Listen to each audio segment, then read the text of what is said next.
You see, we all have 24 hours every single day, and how we use each hour decides who we become, what we have, and what we do. Um, I believe, and I think in many ways, I could be right, but I'm going to say I believe, and in my opinion, I believe that we all have equality in one area of life, and that is in time. It doesn't matter whether you're the beggar on the streets, doesn't matter whether you're a billionaire, it doesn't matter whether you're a hairdresser down the streets with a nice looking salon. Everyone gets 24 hours every single day. No one has more favor, no one has less. No matter how much you desire more, you only get 24 hours. And when the clock strikes midnight, we get a new set of 24 hours. You can't store it up, you can't save it, you can't even run up a deficit. Now, you can't even spend in advance. You use what you get every single day. And therefore, in my opinion, I believe that time and how you use your time really decides how wealthy you become. Now, I want to talk about a very simple concept that I think everyone should be able to understand. And I believe this understanding and this awareness could literally change your financial future. From my experience and having applied this in my life and having sat back after all the application and studied what changed in my life, I came to a very simple conclusion. And that was simply that you get wealthy at your spare time. That is how wealth is created. Wealth is created based on what you do during your spare time. Now let's look at this 24-hour period so that we can understand what this spare time means and how we can find it. Because when I talk to a lot of people, one of the first responses I get from people is, I don't have time.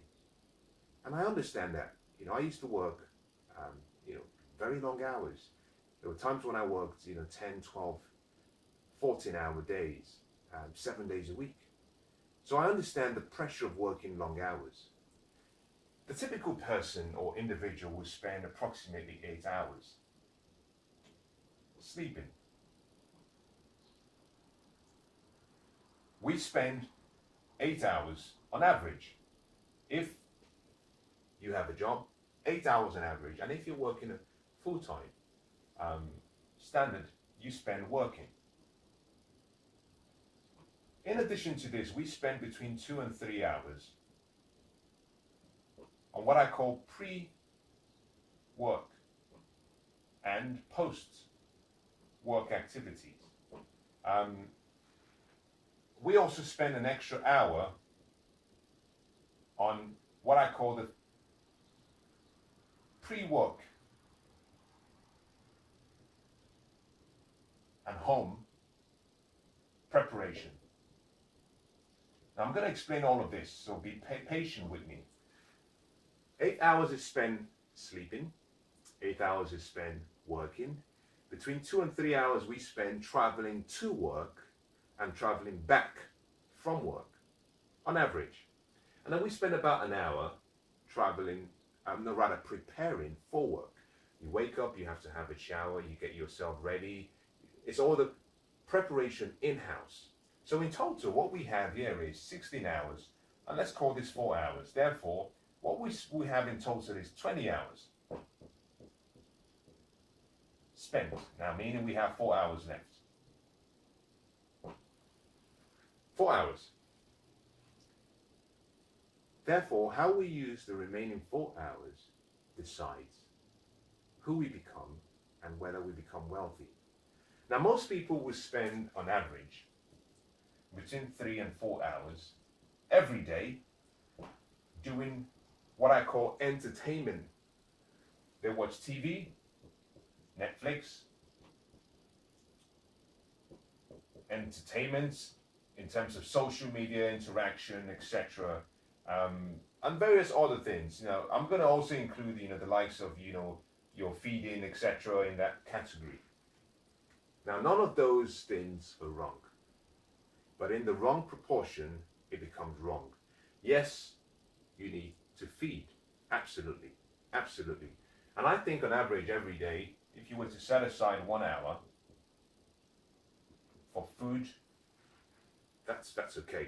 Because, lunch is normally had in the office and that's covered in your 8 hour work period. For some people, breakfast is also included in that time period because some people go to work and eat at work. But sometimes some families might want to have breakfast before they leave house. So if you had half an hour in the morning for breakfast and half an hour in the evening for dinner, generally, now I understand perhaps if you're preparing the meal in the evening it takes much longer, but generally. Now what this simply means that the 4 hours you have left, if you were to take out an hour to cover just, feeding and preparing your food, you have 3 hours left.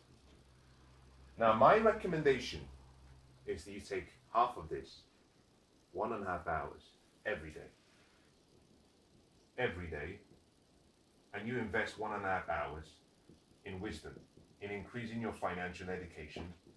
That's how you get wealthy. Now, for many people, this is not possible because you have chores, maybe you have a family, maybe you have other responsibilities. Perhaps you come back and you're exhausted. Now, most people get home and after a long day's work, mentally, physically, psychologically, they feel drained. They don't feel like studying. You want to rest because you've spent the whole day trying to create someone else's vision and dreams and make it a reality. So you're exhausted, and I understand that. So here is my recommendation. I want to show you how you can still keep the 3 hours you have left to yourself and still achieve a level of education every day that empowers you to become financially free. Now I'm going to show you what I did in my instance, what I used and what I still use every day. I came to the conclusion that I was poor, and that was the truth. I spent more money than I made, and I was always in a deficit every month. So I concluded that I was poor. As a matter of fact, if I was for whatever reason had lost a job or I had no source of income, I couldn't survive. That means I was dependent on working for money.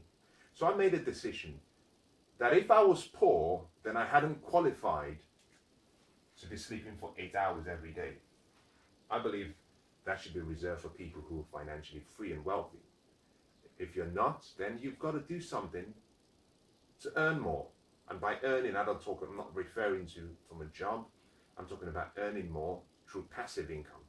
So I decided to deduct 1 hour from my sleep time. So I limited my sleep to 7 hours. And I said, I will invest 1 hour every day. I wake up in the morning, and this is the key. Remember that every day you wake up and you travel to work. You have a job that requires a level of creativity on your part. But the truth is, every day, if you're not intentionally working on making your dreams a reality, you're helping someone else make their dreams a reality. And you have to become more intentional about you and what you want. And I found that by the time I got home every day, I was exhausted, I was tired. Now imagine working 10, 11 hours a day and you come home. The last thing you want to do is study. Now I'll explain later on why this is important.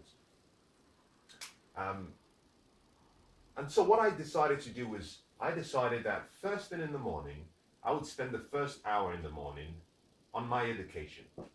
You see, to become wealthy, you have to be an investor. You must be an investor. You create wealth by investing. And investing in itself is not something that we're taught in school. So you have to study. You have to study opportunities. You have to study the vocabulary of wealth. You have to study the laws of wealth. And then you have to take action. So it requires a lot of study. Wealth is a lifelong process of continuous learning. So I started first thing in the morning, and I would invest 1 hour in my mind, in creating my financial dreams and goals, and looking for strategies and ways and taking some actions. But in addition to that, I knew that this wasn't sufficient. The 1 hour was not sufficient. I believe that everyone should spend between 5 and 10% of their time every day developing themselves. that should go back to you as an investment. Now, just the same way when a farmer gets a harvest, the farmer takes a portion of the harvest and puts it aside as seed. The farmer takes that seed and puts it back in the ground so that it can create another harvest. But he sets aside more than he may have used previously so that his harvest increases. Now, if the farmer was to eat and consume everything he harvested, then he would have nothing. Now, every day you're a farmer. You get 24 seeds.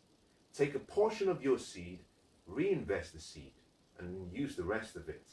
Now, 5 to 10% of your time every day means that you would have to invest between 1 hour and 2.5 hours. So I said to myself, okay, let's assume I'm going for the max, 10%, 2.5 hours. I said to myself, okay, I put 1 hour in the morning already. This means I'm in a deficit of 1.5 hours left. How do I get this? Now, I knew that at the end of the day, the 4 hour left, on average, I couldn't use it. I had other things to do. So I made a decision to change how I studied. I went for, rather than studying the traditional way, I went for what we call audio learning. And by audio learning, I meant using motivational tapes, audio and video. I went for educational, inspiring tapes, books, lectures, seminars, webinars. And I started to combine what would have been my travel time, which is 2 to 3 hours. I decided to combine this with my learning time. And by doing this, I found that I could spend at least 2.5 hours or 2 hours every day whilst I was traveling to work. I was feeding my mind. You see, if you drive, whilst you're driving, you don't need to be really conscious because your driving is done automatically through your habits. It's done by your subconscious, primarily. Now, if you're driving and you get to a place where there's a hazard, automatically your conscious mind kicks in and takes control. But, the changing of your gears and the looking left and right is done somewhat instinctively. That means that whilst you're driving with your subconscious, your conscious mind is open. And just think about this as being your mind. Your conscious mind is one section, and as information comes in through audio learning, through one of your senses, through sound, it goes straight into your subconscious mind. Meaning,